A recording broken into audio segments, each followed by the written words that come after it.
રાજકોટ જિલ્લાના ઉપલેટા તાલુકાના ગઢાળા ગામ નજીક પસાર થતી મોજ નદી પરનો કોઝવે ઊંચો બનાવવાની કામગીરી શરૂ થઈ ગઈ છે.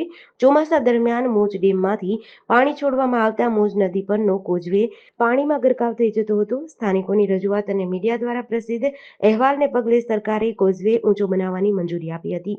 કોઝવે ઊંચો બનાવવાની કામગીરી શરૂ થતાં લોકોમાં ખુશી જોવા મળી હતી. ચોમાસામાં કોઝવે પર પાણી ફરી વળતા લોકોની અવરજવરમાં હાલાકી પડતી હતી.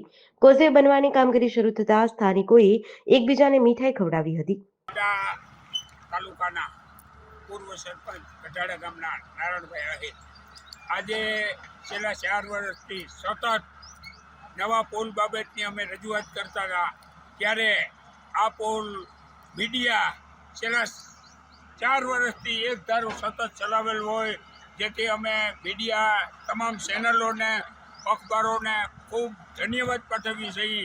જો અમારો પુલ થયો હોય તો ફક્ત મીડિયાની જ મહેરબાનીથી થયો છે, મીડિયાની દયાથી થયો છે.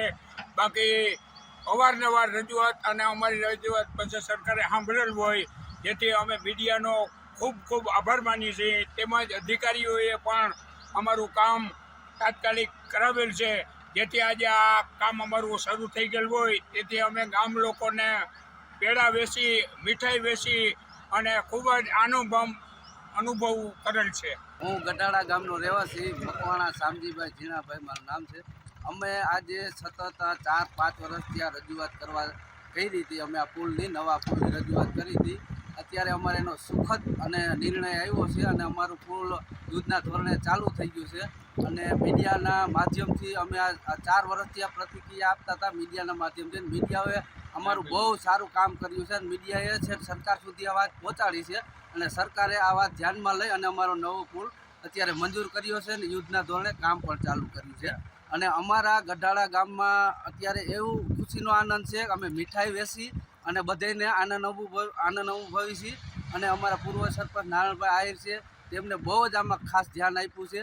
ત્યાં આગળ જતાં અમારે આ સુખદ પરિણામ આવ્યું છે. મારું નામ છે વિક્રમભાઈ નારાયણભાઈ વાંકડિયા, ગામ કેરાળા, તાલુકો ઉપલેટા.